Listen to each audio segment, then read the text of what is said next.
I think many of us are really starting to understand that we're pretty fucked.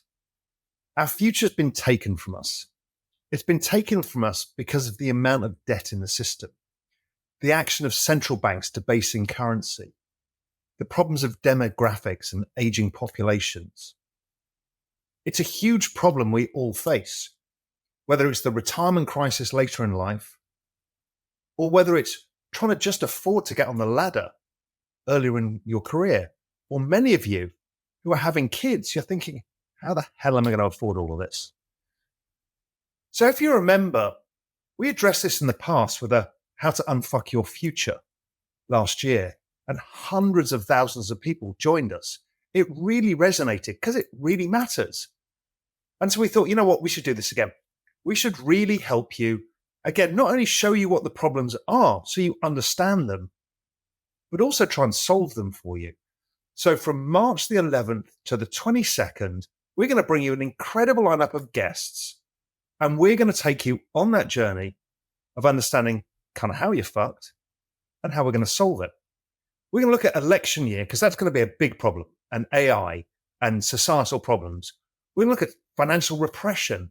We're going to look at the commercial real estate crisis. We're going to look at depression and anxiety epidemics. We're going to look at lots of things where we know that we've got problems. But don't worry, we've got your back too. We're going to give you a lot of things to help you. We're even going to bring experts in longevity, experts in tech investing, experts in crypto, ways to invest to get ahead, ways to invest in yourself to solve some of the big problems. This is really important stuff. We want you to unfuck your future. You see, at Real Vision, it's not just about the content either. We give you the knowledge, tools, and network to help you succeed. And here we're doing something special. The network of the people within Real Vision, they're truly special. All of you guys, the people who are members, are all over the world, incredible people, experts in all sorts of things, different countries around the world. And we're going to create an amazing channel for you on the platform where you can help each other and talk about the problems and the issues. I think it's really going to come alive. And you guys, you can help solve it too. So anyway, we really want you there. We're going to help you unfuck your future. Come and join us. All you have to do is go to realvision.com/the future. And it's going to cost you $1 to join Real Vision for 14 days. And I promise you, it's the best dollar you'll spend in your entire life. See you there. Hi. On June 5th and 6th, 2024, I'll be speaking at the largest AI event in Asia, Super AI, in Singapore, at the iconic Marina Bay Sands. Alongside brilliant minds like Benedict Evans, Balaji, and Edward Snowden, I'll be on stage exploring the extraordinary potential of AI and the profound change it represents, not just for financial markets, but for the world as we know it. With over 5,000 attendees and over 150 side events, Singapore will become a vibrant AI hub for a full week from June the 3rd to the 9th. Visit realvision.com/super AI to register and join me with 20% off tickets with the code REALVISION, all in caps. Hi, everyone. So today I'm going to talk to you in my other persona, which is Raoul from Global Macro Investor, because Real Vision doesn't have a view on stuff, but I personally have a view, and I've spent 30 years developing that view, of which 20 years of it is Global Macro Investor. And it's a big, long-standing thesis that I keep delivering to you in as many different ways as possible so you can understand as much of what's in my head and the work that I've done. And a lot of this developed into How to Unfuck Your Future because it gave me a deep understanding of how fucked everything is and how we get out of it. And so I'm going to try and do the impossible. I know we did a How to Unfuck Your Future a while ago, but I'm going to try and add more to it because I'm always building on this thesis. My understanding always deepens. Every time I sit down to write Global Macro Investor, I uncover more and more and more of this bigger picture that I've understood. To zoom back out again, just so you all catch up. Now, I urge you, to go back to my How to Unfuck Your Future. Go back to anything I've done on demographics. Go back to that Robert Breedlove interview where I talk in depth about how we got here today, go back to the Nathaniel Whittemore interview. Those are really, really important interviews that I've done. The Everything Code, the debt demographics and deflation, all of that kind of stuff. I'm going to skip through some of this today, talk it so I can frame it for you. This is not going to be easy to do because there is too much, and I literally can't do this in the period of time allotted. But I'm going to try, and I've got some notes open. So if I look a bit distracted, it's because there's really a lot to cover, and I need to make sure that you get all the information that you need out of it. So the first instance is debt, demographics, and deflation. This is the thing that shapes our world. We're driven by demographic forces, and they're baked in the cake. Populations grow, populations shrink. The population of the Western world has been shrinking or has been declining in growth rates for a period of time. There are some countries with different demographics, and I've talked about that before, why India, the Middle East, and other countries are maybe a better investment opportunity than the West in many regards. But you see, the whole thing came about from the debt demographic and deflation understanding of the world. You see, the older the population is and the more debts that they have, the slower the trend rate of GDP growth is. And that's what creates enormous problems. And I'm trying to deal with that and let you understand what that kind of means. You see, and again, without covering all the old ground again, after World War II, we had a record amount of people born in the Western world. Those people, their journey is the story of our economy. The growth go-go years of the 50s and 60s, the inflation of the 70s driven by all of these people coming into the workforce, earning an income and competing for goods and services. Then the 80s and 90s, then the 80s was them financializing. They get to their 30s and they start buying financial assets. That starts moving the price of assets. By the time we get to the 90s, we start to bring other people into this global labor force. So not only have we got a record number of people competing for jobs, but we also then bring the WTO agreement, and we start bringing everybody from China to Mexico to Vietnam into the labor force. That means that wages never really went up in real terms. Yet, because people are investing in their 401ks, assets were going up. So that was the start of the great asset unbalance. What happened was, over that period of time, people started taking on more and more debt to fund the difference in the asset price rises versus their wages. And that kind of makes sense. You borrow money to invest in the future. But that got out of control. By the time we got to 2008, the debt side of the equation was literally ridiculous. Every major economy was pretty close or above 100% of GDP in debt at government level. Households were at record high debts. Corporations were at record high debts. And then the world stopped. You see, what happened in 2008 was the value of the collateral of the system started falling. And that was when the equity market starts falling. The real estate market was the real one. That was huge amounts of collateral with massive amounts of borrowing. The collateral falls, the borrowing becomes unsustainable, the whole system imploded. Now, the banking system itself was record leveraged. And what happened was this complete meltdown of the global financial system. I think we all know by now, things are pretty fucked out there, for most of us. You see, whether it's currency debasement, rising real estate prices, or wages that never go up, it's really hard. And one of the most popular things we ever did was that series, How to Unfuck Your Future. So we're going to do it again. March the 11th, March 22nd. We'll discuss the problems at hand, no holds barred, and then we'll give you all the tips you need to unfuck your future. It just costs $1 to join Real Vision to get access to all of this content. Go to realvision.com/thefuture. I'll see you there. Let's unfuck your future together. And looking back now, I now think that this really was the 1929 moment.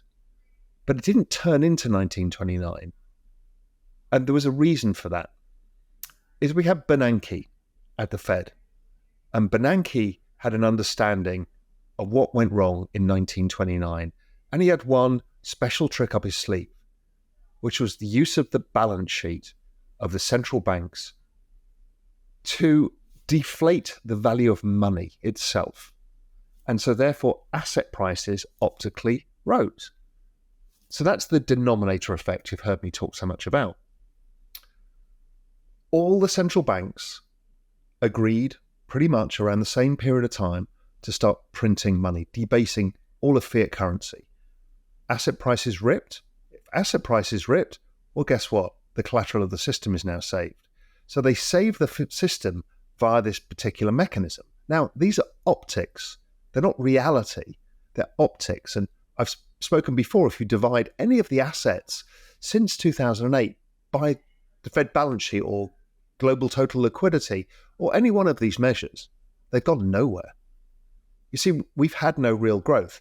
And that led me to start to have an understanding. It was a conversation I had with Jordi Visser, and many of you have now read the Global Macro Investor, the free one I gave out, the annual think piece. And there's an incredibly important article in that, which was 2008, the year the world broke. You see, in 2008, yes, we understand that it broke, but it broke in many more ways. We hit something called peak fiat, and that's Jordi's thesis that I've stolen from him, but it really encapsulates what I'm talking about. That whole fiat currency, debt-driven bubble regime died in 2008. And GDP globally fell. The trend rate of GDP growth ratcheted lower and never rose. But you see, more things happened after 2008 that people aren't really aware of. For example, the dollar has been rising since then. Why? Because the dollar is the global reserve currency. Most of the global debts are in dollars, and there's a shortage of global dollars. And there has been since 2008, and really exacerbated by the time we got to the European financial crisis. So there's a shortage of dollars. There's a shortage of global lenders because of Basel III and the agreements with the banking system. So the dollar rises. Okay, fine. We can deal with that. And that's part of Brent Johnson's dollar milkshake theory.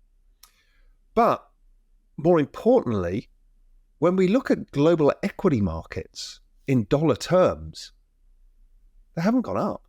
See, here's the MSCI world. It basically hasn't gone up since 2008. When we look at, let's say, a country like Spain in Europe, Spain, I was there over that period of time. It was a terrible situation. Spanish stock market in dollars hasn't gone up. Italy, dollars, hasn't gone up. The Euro stocks in dollars hasn't really gone up. The FTSE in dollars hasn't really gone up. MSCI emerging markets haven't gone up. They've gone nowhere since 2008 in dollar terms. And the same with Shanghai. So the Chinese equity market or the Bloomberg commodity market peaked back then. There's only a few markets that have outperformed this. And those are the ones that I've talked about in the past. Those were technology, crypto, and you could argue India as well because it's different demographic cycle. But not only did equity markets peak in 2008, but we also peaked in total debts. So really what we've seen is debt market has peaked. The US debt market peaked. In the pandemic, we had that extra spike, but really it peaked a while ago. And I've talked about this before, and I'll come on to this in a bit, is the debt growth now is really just offsetting the interest payments.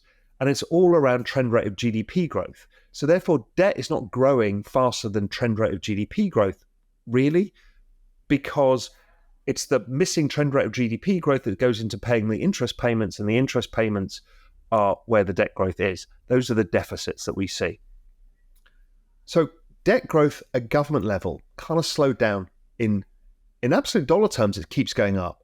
In versus GDP growth, it's been stable because GDP has fallen over time, and the US central bank has essentially monetized the interest payments on the debt because if the government's 100% of GDP in debt and the private sector is 100% of GDP in debt, just to give you easy maths, it's actually worse than that, then the private sector, with interest rates at, let's call it 2%, that's 100% of GDP growth to fund the interest payments. So who pays the government debt growth? And right now we've got interest rates too high, and GDP growth is not high enough to service them.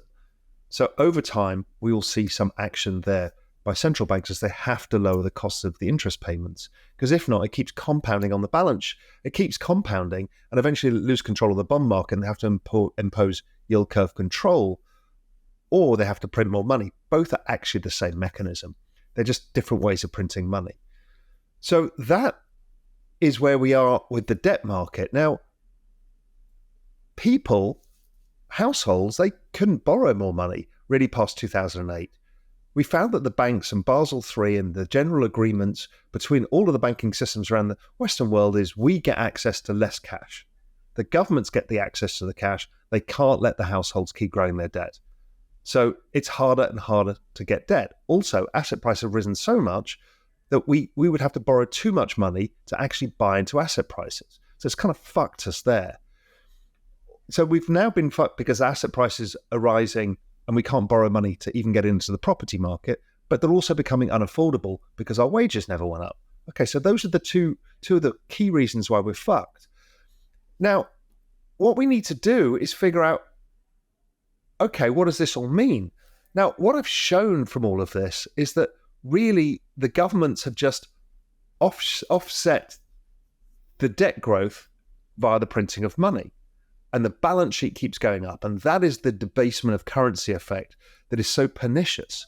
You've got to think of debasement of currency as a hidden tax on everybody.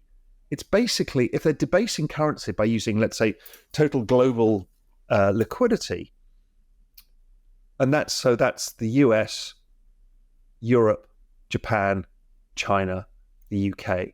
If they're debasing by about 15% on average, then we're all getting 15% poorer in terms of our income buys less assets because the assets optically rise, incomes don't. It's also the same mechanisms why PE ratios go higher. The price goes higher, but the earnings of corporations doesn't grow at the same trend rate as the debasement.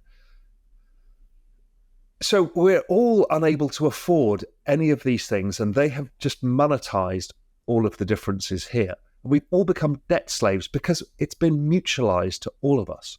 They could have increased taxes by 15%, but they didn't. They did it this way. Now, that's also made the rich get richer because they can own the assets, and the poor get shut behind. It created the populism that I've talked about many times. It's people are looking for somebody to blame. It's actually the baby boomers themselves that are to blame. But obviously, well, their parents for having too many kids after the war. But anyway, there's nothing we can do about that. It is what it is.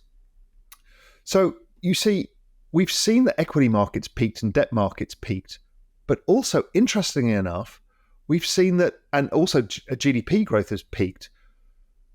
But the other thing that peaked was industrial production. So we hit peak industrial production in 2008. And almost nowhere has it gone higher. The US industrial production has been sideways ever since. And many nations, particularly in Europe, it's actually gone down.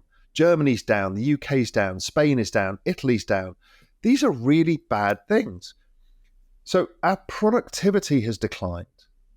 Our trend rate of growth has declined. Asset prices keep rising, but they're unaffordable for all of us. So what the hell do we do? Well, part of what's getting worse within this is not only did we hit peak fiat, so all things fiat, commodity prices through to anything that's variable, commodity prices, equity markets, they all have declined since 2008 in dollar terms, and in balance sheet terms, they've been even worse.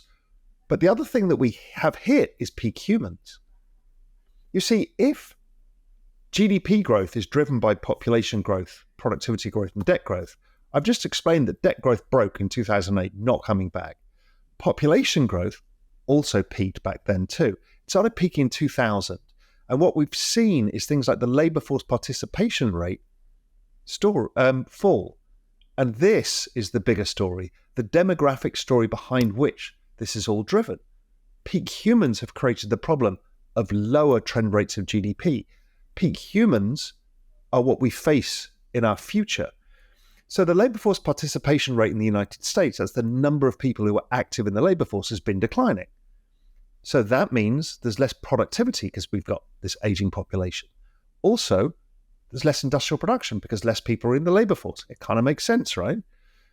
So it's a problem that is going to continue because when we look at forward-looking elements, the working age population in the US has been falling over time. Most countries in the world are actually shrinking now of the major developed economies. We're seeing stories of Taiwan having to import Indian workers. We're seeing the rise of robotics to off-place these missing workers. It's a global problem that the global economy is facing right now, and it is going to hit trend rate of GDP growth until we get the solutions, which I'll come on to in a bit. So with everybody's major economies all shrinking in population, it means their trend rates of GDP are declining, industrial production is declining. But what I found as part of the everything code was that actually, once you strip out all of the complexity of markets, there is one thing going on. Government debt is just being created to offset the aging population. This chart, I think, is one of the most stunning charts I've ever found.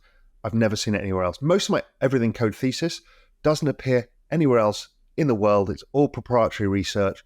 And this simple chart says a lot. So if you get your heads around that, government debt as a percentage of GDP is basically driven by demographics. So as the population ages, growth slows, government debt increases because they're having to pay the interest on the debt to offset the growth that's missing. It's trying to keep the system together. Now, not only that, but if we put the Fed balance sheet against the same chart, we've got the same thing. So the Fed balance sheet is really a function of population. So the older the population gets, the more they debase it. And as we go into the future, you can see that this is a one-way trend into 2035 and beyond. Demographics are destiny, and the demographics are going to continue to decline. So that brings down trend rate of GDP, it increases government debt to GDP, and it increases the use of the balance sheet. So once you understand that, you understand the game that's been playing here. The other one chart that's really interesting is demographics are inflation. So when we look at the inflation in the United States, the core CPI, it's basically births, deaths, but there's obviously that COVID spike. I think we'll revert back to the normal trend. I don't see how that changes. And then obviously the classic everything code chart, which is the Fed balance sheet versus the interest payments. And we're about to go up that wall of interest payments that either the government ends up with record debts and the bond market breaks, or they have to do something, yield curve control, or just general printing of money. But you see, everything did break back in 2008. Peak population growth created these problems going forwards. And we're seeing the central banks now doing one thing and one thing only. In fact, I think the governments are doing one thing and one thing only. And once you understand this, you understand everything that has happened and why the world is like it is today. Their entire job is to keep afloat the great baby boomer investment complex. You see, most of the savings in the United States and across the world are in older populations. Those were the richest populations the world had ever seen. Those have all of the wealth. In the US, particularly, they own equities. In Europe, they own bonds. In Japan, they own bonds, but in the US, they own equities. So what you can't allow is the equity market to collapse. Now, when I first did the whole retirement crisis thesis, my view at the time was, what the hell happens if the equity market falls 50% and the baby boomers lose 50% of the retirement savings? That was the fear that I had. And now I've realized that I was behind the curve. Of course, the governments and the central banks understood this. They understood all of this, and they have been trying to debase currency to optically keep the price of those assets high So the baby boomer savings complex continues. So that's a really important point, and it's one of the reasons why we have the Fed put. The Fed put is to stop that, because don't forget, all of this is the collateral for the lending of the entire system. You can't let that go down. You were able to let the bond market go into free fall because the bond market mainly is held without mark to market on the balance sheet of insurance companies and the banks. Yes, it created bank problems.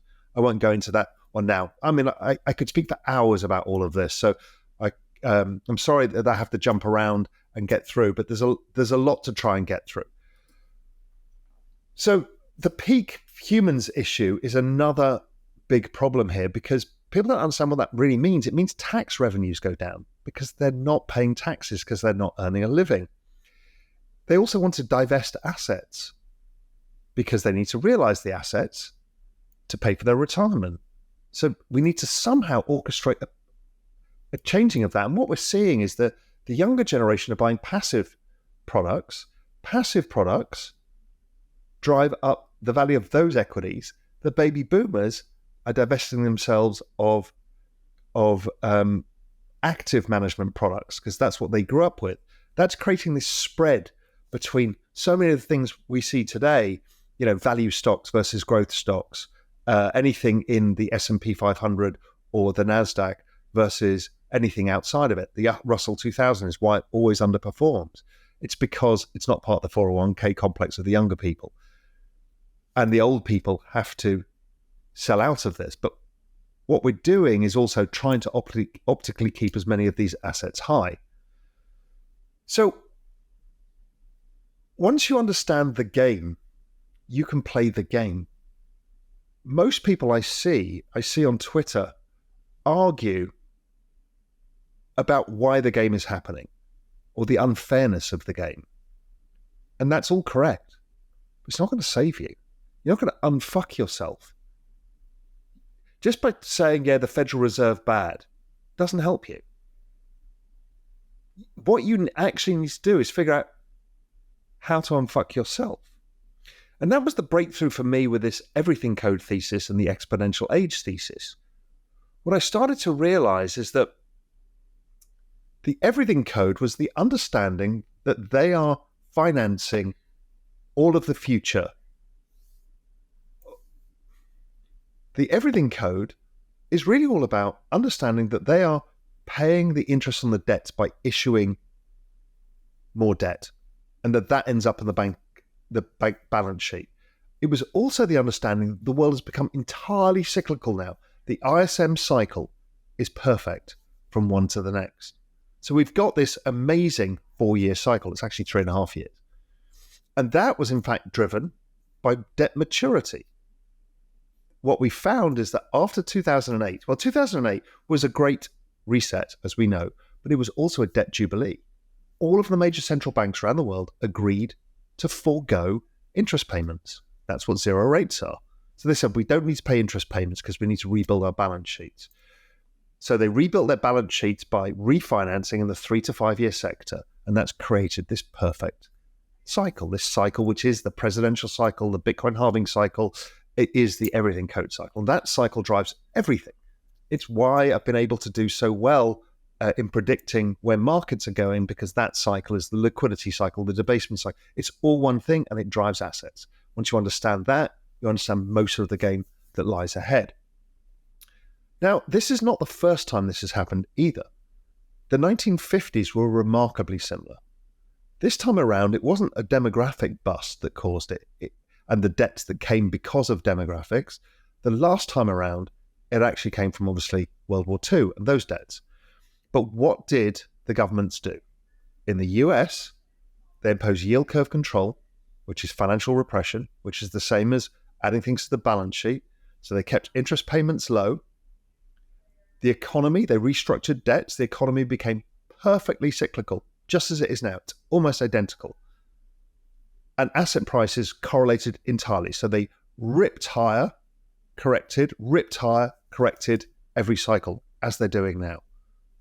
So that whole 1950s thing actually plays out perfectly in the equity market. When I look at the chart of now versus the 1950s, it looks very similar. And when I zoom out, it kind of suggests what's going ahead. You see, in the 1950s, their piece of magic was to keep financial repression going, keep the cycle going until productivity increased. And eventually productivity increased, financial repression helped to wear down the debts. And over time, the economy took off and we had the 50s and the 60s and then into the 70s. And that was a magic period for GDP growth because of what they did. And they're repeating it now. It's very clear to me that that is the game. That is the game the Japanese are playing, the game the Europeans are playing. Everybody's playing the same game. So we know the game. We know debasement of currency is the other game. So here we know that if we don't play their game, you're going to get fucked. If you invest in assets that don't beat the balance sheets, the 15% a year, you're going to be losing money every year. So it's really important that that is your hurdle rate. And when you look at that, you suddenly realize that most assets don't beat it. The S&P doesn't really beat it. Gold certainly doesn't. Real estate unlevered doesn't. Most things don't beat that debasement. So if you invest in other things, you're going to lose money. And that's a hard lesson for people to learn. Most people don't understand this simple fact, is you are getting poorer by investing in these things. And that was the big realization that got to me. It's like, oh my God, my whole macro world has been turned upside down. Because everything we thought was the investable asset became the non-investable asset. And everything we thought was non-investable because it was riskier became the asset. Because when you look at everything versus the Fed balance sheet as a simple example, there's only two assets that have gone up. And I've talked about this at length before. It's technology and it's crypto. So those are the things that we have. So that's why I've become so passionate about them. And really, it's crypto because it kills technology investing too. Technology investing is basically a way of being engaged in the economy, and we'll talk a bit about what that means, understanding the changes around us. So it's kind of important to invest in it, but really the entire wealth is going to get made in one asset class. And I know a bunch of you can't stand it. I don't care. I'm trying to help you. And if you're not helping yourself, I just don't know what to do. I've gone on and on and on for over 10 years in Real Vision about this. Since I first started talking about Bitcoin, it's up 450,000%. Now, most people just still don't get why I care about this. It's because it's the only way I see to truly give yourself the opportunity. And this is, you can see this behavior of investing in risky things by the speculative economy that has taken hold that people can't understand. It makes total sense to me. If your future is fucked because you're young, you are going to do what you're supposed to do, buy your 401k, that kind of locks it in because it's not underperforming the balance sheet, it's not outperforming. So that's savings. Okay, I get that. And it's better than saving in cash. But everybody knows they can't get ahead. So people have become speculative. Speculative is okay if it's not at the casino. If it's in a secular trending market like crypto technology, go for it. Just do it in the right way. So we see the rise of not only tech investing on Robinhood, but option investing on tech in Robinhood. That's the way, the lottery ticket economy, where people just don't feel like they have a choice. There's no way for them to get the 100, 200, 300 grand that they need to get in the property ladder or to feel like they've got the savings they need. So people are taking bets, but in a secular market, actually pretty intelligent risk taking, and options are pretty intelligent too. Over time, if you get it right, you have the right tools, you learn how to invest. It's one of the core things that we do at Real Vision is try and teach people how to do this. You can make money. Crypto has been even easier because the sheer magnitude of the moves means you just buy and hold it. You just own the highest quality assets and do nothing. I mean, doing nothing is really that easy. Has been basically giving you about 100% a year returns for the last 7 years, 8 years. It's actually higher if you go back earlier in Bitcoin's time. But if you basically look at that, you're going to get somewhere between 80 and 200% returns depending where you are on the cycle over time. So these are the compounded returns. These aren't just, year in, because obviously some years you're like 500% returns and other times you'll make down 70%. People don't get their heads around, but this is actually the best risk-adjusted reward asset of all time.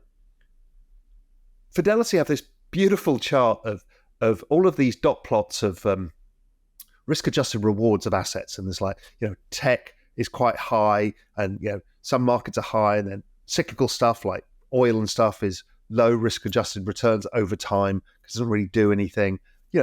All of this, S&P, all in this. And then you go and there's a blank paper, and somewhere right at the top is a dot that says Bitcoin. It's a fucking alien. We have never been given an asset like crypto that has this risk reward by any yardstick. Drawdown versus, drawdown risk, volatility adjusted, any way you want to look at this asset, as long as it's over a period of time, it's by far and away the best asset we've ever been given. It's also the best performing asset of all time and remains the best performing asset.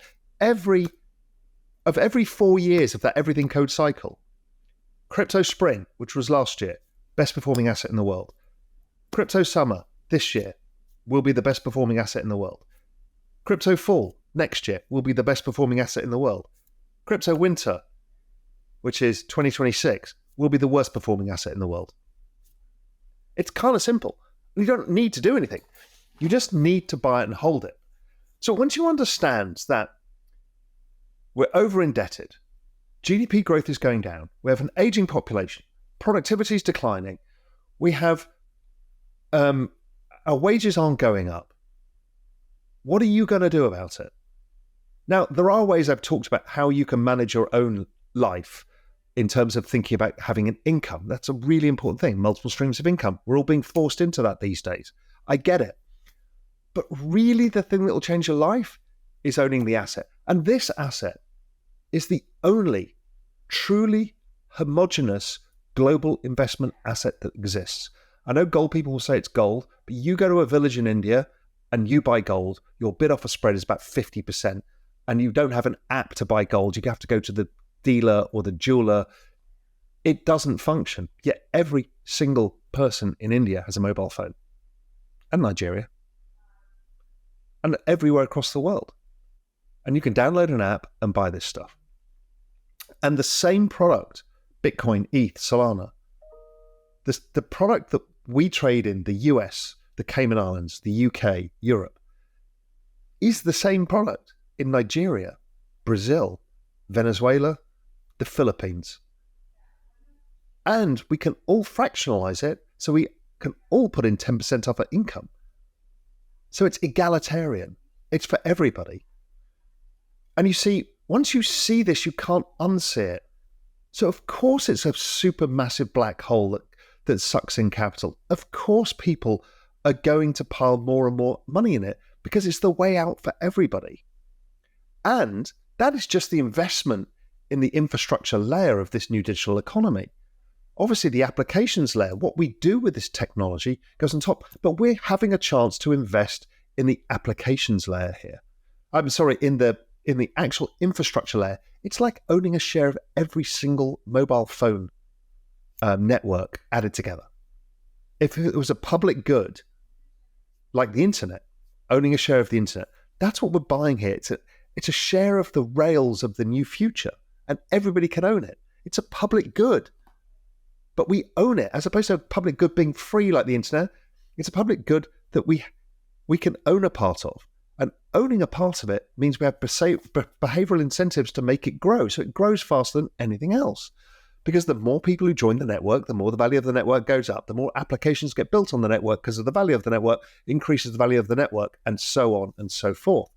This is why it's the fastest adoption of any asset class the world has ever seen. Asset class. AI is a technology, but of an asset class, this dwarfs anything else.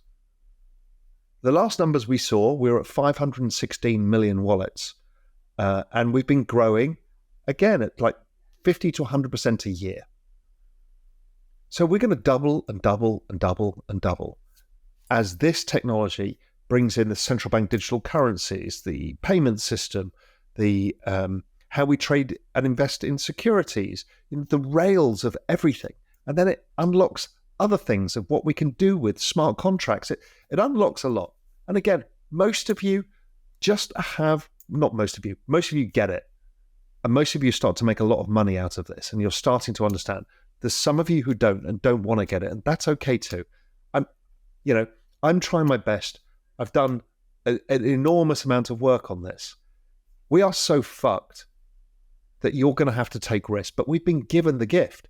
That whole retirement crisis video that I did way back when, I said, listen, the gift is crypto. That was 2016 or something. And that gift is the gift that keeps on giving. It is everybody's chance to get ahead. But you have to understand how to do it. I mean, it's gone up a lot already, but it's likely to go up a lot further because we've probably got at least another year, maybe 2 years of returns. And that's part of what I've been trying to tell people with this don't fuck this up theme.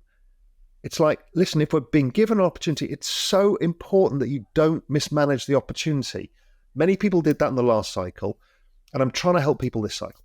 Own the main assets. Don't trade around. Don't have FOMO. Don't use leverage. Just hold it. Now, you will lose your mind. I lose my mind in these. Just give yourself 10% of your bag or 20% if you're really a true degen to allow yourself to invest and lose money and try and make money in the 100x's. But don't touch your other stuff. Run it. A lot of people now have PTSD. They're going to want to get out too early. There's nothing wrong with taking profits, and we will address that when the time comes. Take profits by all means, but notice you also have PTSD as well because of the last cycle. Particularly people who've been in it for one cycle only have a lot of PTSD. I've gone through many of these, down 80%, and they don't bother me. In fact, I love them. I love them because I just buy more of the asset at cheap prices, and it compounds over time, which is a tremendously strong strategy. So when you step back out of all the noise, our futures have been fucked. They've been fucked by too many people, and the government's trying to deal with it, and central banks trying to deal with it, creating unintended consequences everywhere. But out of that was the answer, the Bitcoin white paper, cryptocurrency. We're starting to see that now becoming more accessible to people in the TradFi world, obviously the ETF.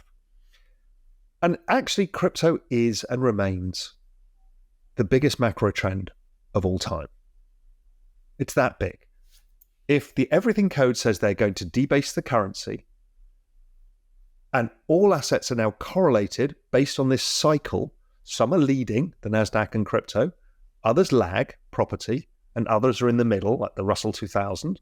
The S&P maybe leads by about 6 months, something like that. They're all moving in conjunction because they're all being driven by this liquidity cycle that I've talked a lot about. So if they're all being driven by the liquidity cycle, as a global macro card, my job's fucking easy. It's like, if everything is correlated, you only have one job to do. That's do a chart of all of these assets against each other and choose the asset that has the best risk-adjusted returns, and just do that. And that's why I'm so heavily involved in crypto. It is by far and away the best risk-adjusted return. So I've never had macro so easy. And you filter out all of the noise, people talking about, it just goes away. People are like, well, you can't have crypto markets going to all-time highs with 5% interest rates. I'm like, are you fucking kidding me? An asset that goes up 100%, 200%, 300%, 5% doesn't care about your 5% interest rates. It literally doesn't. It cares about the global liquidity cycle, but we're in the part of the global liquidity cycle now where liquidity is expanding. And again, watch out for my videos on that. Again, I can't really spend the time going through all of my liquidity framework, but I do it on Real Vision, as does Julian Bittle. So it is all out there to piece it all together. But it just is the best macro opportunity of all time, and it remains so. But technology is part of that. The whole exponential age thesis is also because technology outperforms the balance sheets. So we want to be investing in it. I prefer to massively weight towards crypto because it outperforms that. But the technology piece is incredibly important. And this is David Matten and I writing The Exponentialist, and what I write in GMI, again with David as well, is how important this is. And how important it is because it's going to usher in the next part of this equation. So if you go back to what I said before, GDP growth equals population growth plus productivity growth plus debt growth. Debt growth's gone, finished. What they're doing is debasing the currency to pay for that. That's driving these assets up, creating some of the problems. The aging population, well, that's shrinking, and therefore productivity is going down. Why I really care about the exponential age and why you should all care is twofold. Firstly, at an investment level. At an investment level, this is the future of GDP, because you're going to change that formula by bringing in infinite productive units, humans, which is AI, infinitely scales knowledge, and robotics infinitely scales physical work. That's it. That's all you need to understand. We now have instant humans coming, infinite humans coming. That changes the whole equation. Productivity obviously increases, particularly if we can get the cost of energy down, and people are working on that. We're seeing the rise of nuclear. We're seeing that is starting to take hold. We're seeing EV technology. We're seeing geothermal. We're seeing a bunch of different technologies lowering the cost of electricity. They don't yet scale enough for the needs that we have, which is where nuclear will come in. It's all coming. So you're going to lower the cost of energy, which means that your per unit of production, per unit of energy, if energy halves, it means productivity doubles. If energy falls by 2/3, it triples productivity. Tripling productivity with tripling population is a complete change. So within this, and then obviously within the exponential age, there's so much more to it. You know, David and I write about it in the Exponentialist a lot, about, you know, how this is going to change our lives. And this is the second key point, is why you should invest in this stuff, in technology. And crypto's part of that whole thing, the whole exponential age thesis as well, is not only will it unfuck your future, but it'll get you to understand what the hell is happening and what it means. You see, I think that productivity growth and this population growth solves our debt crisis. I think what we will see is financial repression up until productivity starts increasing and GDP growth starts picking up and our problems get solved. I know that's not the most popular opinion. Most people think we're going to have a big reset and it's all going to go to shit and we're all going to go to war with each other. I think the opposite. I think we will literally completely change the rules of economics, and it's coming faster than people expect. And this is why I want you to think about one thing, and this is the one thing I'm thinking about, is listen, there is another risk on the horizon. We've kind of solved via the everything code how we can unfuck our futures, but I can only get you to 2030. And this is troubling me, is I live in the future and I've generally been following the same trends. If I've been following the same trend for 30 years, debt, demographics and deflation, but something is about to change. If the structure of economies is driven by population productivity, the rules don't apply. So I've got to a point where I've realized I think 2030 is the end of the entire economic regime that we've had for the last 1,000 years or 2,000 years or longer. And that sounds ludicrous. We are not constrained by resources. Yes, there will be some resource constraints, but yes, the AGI will help us solve them. We'll be faster and faster at solving the constraints. AI will instantly solve supply chain, instantly solve electricity generation, grids, decentralized grids. There's so much that will change. But the issue is beyond 2030, I start to see a world where GDP growth global GDP growth could double in a year.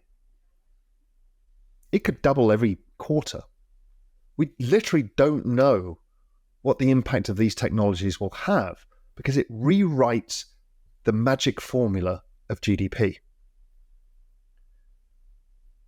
Now, I also don't know what business means in a world like this. What does any business mean when AGI is around? And I'm not thinking of AGI as like this super omnipotent, scary thing. I'm just thinking about infinite knowledge that's infinitely scalable. What does that mean for businesses? You know, in a few years' time, I won't even have to do these pieces. My avatar will just do them based on my knowledge. It's done. What does any business mean apart from being a plumber or stuff like that, which it's actually very hard to get the robots to that level yet. Obviously, it will happen in 50 years' time. So, you know, some of the basic structural work remains. But, and again, this is not the negative thing about the work story that all goes around. We all need to go to basic income. I'm actually trying to think about what the fuck it means for investing. What happens when you have an AGI that helps everybody become better investors because it sees everything? What is investing? What does it mean when everybody is building technology companies using AGI to build products? Right, the iteration cycle is too fast. We're already seeing it. I actually think OpenAI using AGI to build products to get them to the state of AGI so it's not a shock and they keep iterating. There's about 500 people work for that company, yet they nuke every single business that's starting to scale something in AI. It's not normal to see stuff like this. The speed of iteration blows up new companies. I'm not sure how long companies last. I don't know what is a company in a world like this. I really don't understand how it's going to play out. But I do know between now and let's say 2030, now I'm not sticking to that date. It's not like 2030, the date of doom. It's like somewhere around then we start hitting this economic singularity, which is not the singularity, but it's economic work. We can't even predict how economies work anymore. If that is the case, then I don't know how investing works. So how I'm thinking of it myself, and I'm fortunate to have built some wealth, but I'm not the richest man in the world by far. But it applies to everybody, is I think we've got this period, this 6-year period, where we need to build as much wealth as possible because things are clear. We've been given the greatest macro opportunity of all time, when everything is correlated and the everything code is driving everything, then let's take advantage of it. Take advantage of it, because after 2030, I don't know what it looks like.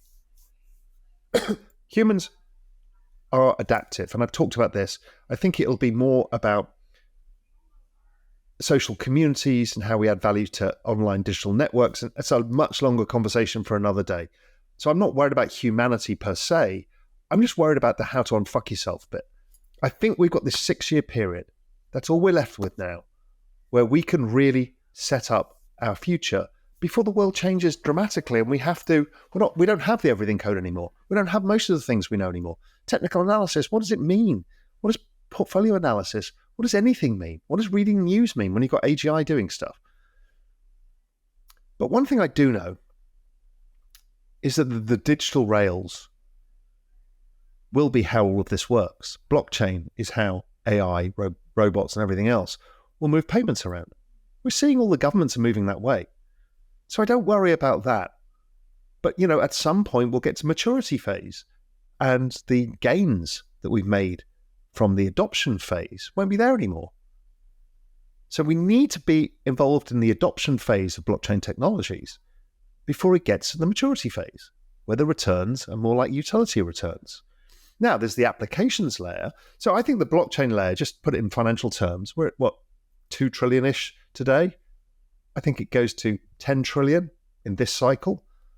And we end up somewhere, let's say 2035, at 100 to 200 trillion. Right? That trend is a fucking mega trend. Do that. Do that one thing. But I don't know how much returns we get from the latter part of the cycle, because it's always the first part, right, that you make the real money from. I then think, okay, what bloody assets do you own past 2030? Bonds are trash. Equities have been trash. We don't even know what companies survive. How long do companies last for? I think they're going to be more like meme stocks. They get attention, they die. We'll see companies being built with one person. We won't need the amount of people. So everybody can build companies and maybe they last. So it becomes like this meme economy, this ICO economy where things rise and fall and the capital cycles are much shorter. I'm concerned, how does VC work in a world where AGI or just AI is iterating product companies' markets all the time? Things kind of blossom and then die. Some rise, but I think much less rise because you keep getting disrupted. Everybody gets disrupted by each other in this kind of endless cycle. So I don't even know what, kind of the asset markets do. So how I've been thinking about it is, well, where do we invest beyond then? My general view, and I'll flesh this out in a much broader piece at some point, is that in the end, I'm actually thinking about, well, okay, where is my long-term savings? Outside your lifestyle bank, outside some property that you use and live in, where do you hold long-term wealth in an economy that's so disruptive? I kind of like digital art.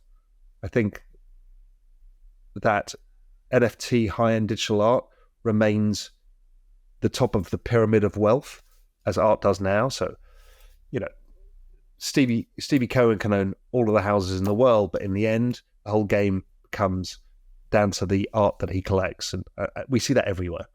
And I think we will see the same pyramid structure in this new economy where something digital has enormous amounts of value. So I'm thinking through that, and I'll talk to you more in depth about that. So, okay, let's go back a little bit. I've gone through the story, which I've explained it many times to you, how fucked things are. No growth, high debts, aging populations. I've explained that the central banks are debasing currencies, all of fiat, that the entire fiat world peaked in 2008, which is one of the reasons why since then people are so pissed off, because nothing's working. Some assets have continued to rise, but those are the ones at the center of the debasement of the reserve currency, the US dollar. That's why the US markets look better. But once you adjust them for deflation, for debasement, they look just like the European stock market in dollars. It's all going nowhere. So then we found that, okay, the government understands this too. This is the great thing that I see is like the government doesn't know what they're doing. The Fed are idiots. They know exactly what they're doing. All the central banks understand the game. The game is do not let the great baby boomer complex go bust. Do not let the system implode. We have to offset falling trend rate of GDP by higher debts at government level to maintain the economic structure that we have. We can't pay for that, so we have to print money to do it until this population bulge is left behind and we change the structure of economy. So there's the game. So the game is understand that. Forget all the other things that people talk about. It's all fucking noise. It's all mid-curve. Don't mid-curve it. Buy and hold, things go up. And the far right of that is they go up because of so much evidence of what they're trying to do and why they're trying to do and how the economy's broken and what it all means. Everything in the middle, I think, is mid-curving it.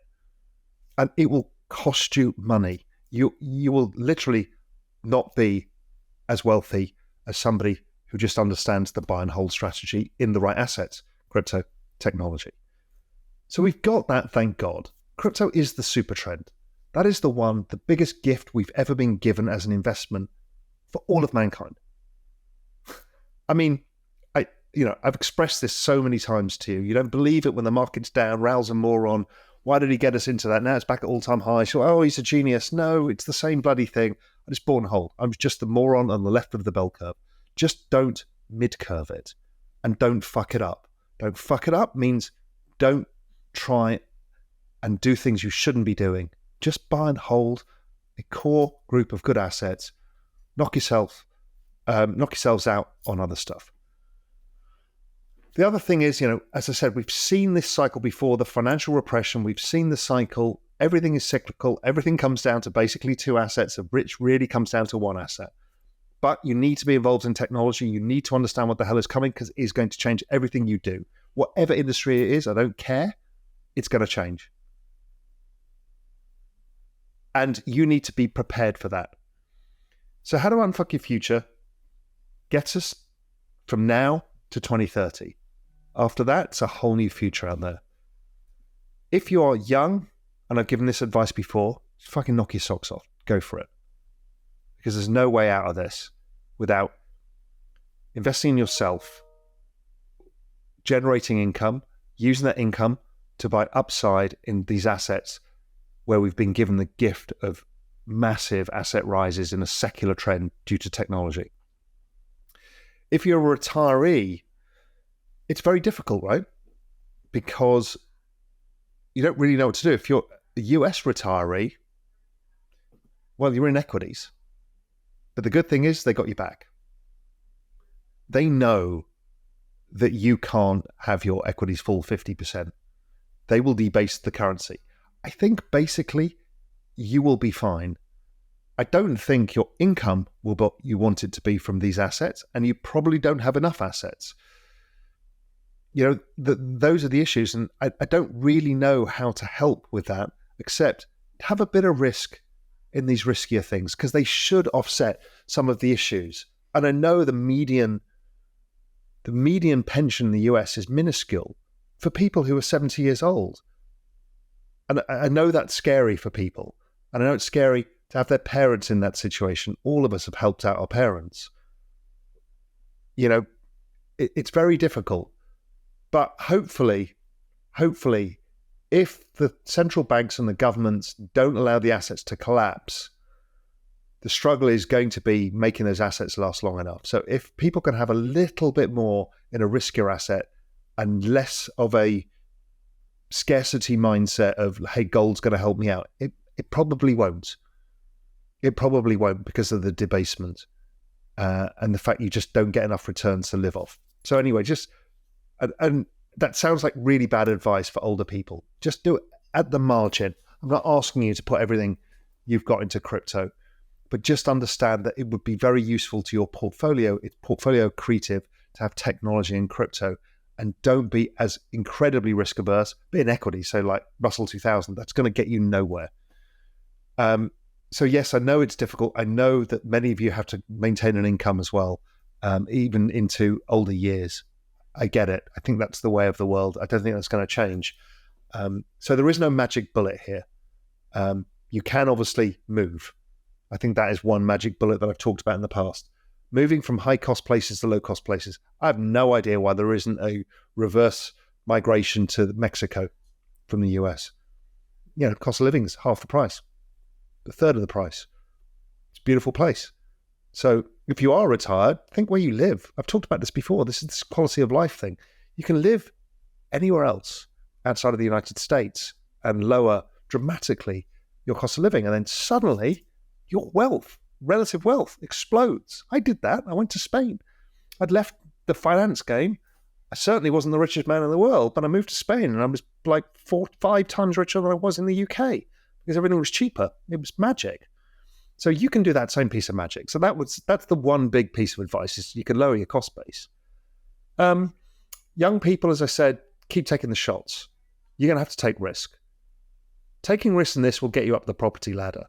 Taking risks in this thing will keep you engaged in where the world is going. It'll give you a chance to unfuck that mess that you're in now, because look, the average Real Vision viewer is, 35 to 38 years old. You're all having kids. You've all got married and you're thinking, oh shit, what do I do now? I need to somehow, does my wife continue working? Well, that's going to have to happen. How am I going to buy a house? Well, I've moved out of New York and I'm now living in, middle of nowhere. So, okay, I've managed to find a house. Now I've got to keep this house up. Next thing I've got to think about is kids schooling, because there's no schools because I've moved out into the rural part. Maybe I can get them to the junior school for a while, but after that, I'm going to have to pay for something. And then there's university. and then I've got to fund my retirement. I get it. I've been through that, but it wasn't as difficult for me. It was cheaper to buy real estate. It was cheaper to buy most things. So, we've got the opportunity here, and that's why so many of you are involved and care in this space. Anyway, there's a lot there. I know it jumps around a bit. It's very difficult. Please go back and read the free GMI that I gave everybody. It is incredibly important, and that's just part of it. Please go and watch the interview with Nathaniel Whittemore about the Everything Code. Watch the long conversation with Robert Breedlove about how we got here, where we're going. Rewatch the retirement crisis video as well, because this kind of updates some of that as well. Anyway, good luck out there. Remember, these things are volatile assets as well. They're going to feel scary. Have a plan. Have a long-term plan. Don't short-term trade this. This is not a short-term trade. I'm talking about decades here. So if you're talking about where's the hourly chart of Pepe meme coins going, then we're on to a different game here. It's not the game I'm playing. We use the cyclicality and bear markets when they come, let's say sometime in 2025, 2026. You either have taken profits in a whole bunch of stuff, or you want to continue with the cycle like I did last time and use it to keep adding. Anyway, good luck out there. 2030 after that is going to get really wild. In the meantime, I think we've been given a gift, so let's take it. Cheers. Hi. On June 5th and 6th, 2024, I'll be speaking at the largest AI event in Asia, Super AI in Singapore, at the iconic Marina Bay Sands. Alongside brilliant minds like Benedict Evans, Balaji, and Edward Snowden, I'll be on stage exploring the extraordinary potential of AI and the profound change it represents not just for financial markets, but for the world as we know it. With over 5,000 attendees and over 150 side events, Singapore will become a vibrant AI hub for a full week from June the 3rd to the 9th. Visit realvision.com/Super AI to register and join me with 20% off tickets with the code REALVISION, all in caps.